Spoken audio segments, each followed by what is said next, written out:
Ce jour-là, dans la salle feutrée du Conseil de sécurité de l'ONU à New York, quelque chose semblait différent. L'habituelle rumeur diplomatique, faite de murmures, de traducteurs et de phrases soigneusement calibrées, paraissait s'être dissipée. Le silence n'était pas seulement protocolaire, il traduisait une attente tendue. La discussion consacrée au Venezuela avait rapidement dépassé le cadre des déclarations formelles pour devenir un échange beaucoup plus brut sur l'état réel des rapports de force dans le monde. La réunion avait été convoquée à la suite d'initiatives américaines que plusieurs États considéraient comme une intervention directe dans les affaires internes d'un pays souverain. Le représentant des États-Unis ouvrit la séance avec un discours familier. Lutte contre les réseaux criminels internationaux, défense de la démocratie, nécessité d'empêcher des menaces contre la sécurité globale. Ces formules, bien connues dans les enceintes internationales, n'avaient rien de nouveau. Mais cette fois, elles semblaient produire moins d'effet. Dans la salle, l'atmosphère restait lourde. Les délégations européennes, habituellement promptes à soutenir Washington, affichaient une prudence visible. Certains diplomates prenaient des notes sans lever les yeux, d'autres feuilletaient distraitement leurs dossiers. Rien d'ouvertement hostile, mais une distance suffisante pour être remarquée. Ce malaise suggérait que même parmi les alliés traditionnels, la situation vénézuélienne suscitait désormais des interrogations profondes. Le tournant de la séance survint lorsque la parole fut donnée à l'ambassadeur de Russie auprès de l'ONU, Vassili Nebenzia. Son intervention ne fut ni théâtrale ni agressive. Elle se distingua au contraire par une sobriété presque glaciale. D'entrée de jeu, il posa une question dérangeante. Sur quelle base un État peut-il s'arroger le droit de décider du destin d'un autre en contournant les règles inscrites dans la Charte des Nations Unies? À mesure qu'il développait son propos, la critique se fit plus structurée. Derrière les discours sur la stabilité et la sécurité, expliqua-t-il, se cache une pratique répétée d'actions unilatérales qui affaiblissent les institutions internationales.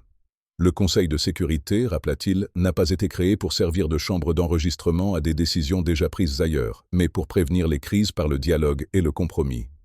Dans la salle, plusieurs délégations écoutaient attentivement, conscientes de la portée de ces mots. Le Venezuela lui-même occupa une place centrale dans les échanges. Des chiffres précis furent évoqués, pertes économiques massives, chute des revenus de l'État, difficultés d'accès à l'énergie, aux médicaments et aux biens de première nécessité.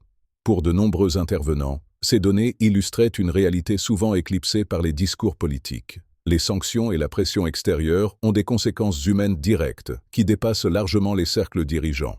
Ce qui frappa les observateurs, ce fut la diversité des voix critiques. Des représentants d'Amérique latine, d'Asie et du Moyen-Orient exprimèrent leurs inquiétudes face à un précédent qu'ils jugeaient dangereux.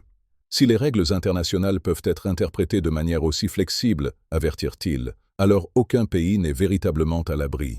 Cette prise de parole collective traduisait une fatigue croissante face à ce que beaucoup perçoivent comme des doubles standards. Dans les couloirs du siège de l'ONU, les discussions se faisaient plus franches encore. Plusieurs diplomates reconnaissaient que la confiance dans les déclarations de bonnes intentions s'érode rapidement. Certains évoquaient un système international de plus en plus instable, où le droit peine à contenir la logique de la force. L'impression générale était celle d'un ordre mondial en tension, proche d'un point de rupture. Aucune résolution ne fut adoptée à l'issue de la séance.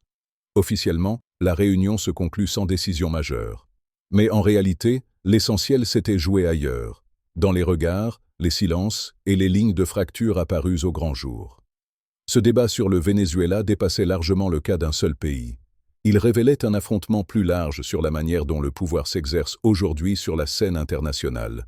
Ce qui s'est produit au Conseil de sécurité ce jour-là n'était peut-être qu'un épisode parmi d'autres. Mais il illustre une tendance lourde. De plus en plus d'États refusent d'accepter sans discussion des décisions imposées par les plus forts. Et à mesure que ces tensions s'expriment ouvertement, une chose devient évidente. Le monde entre dans une phase où les règles, autrefois considérées comme acquises, sont de nouveau contestées.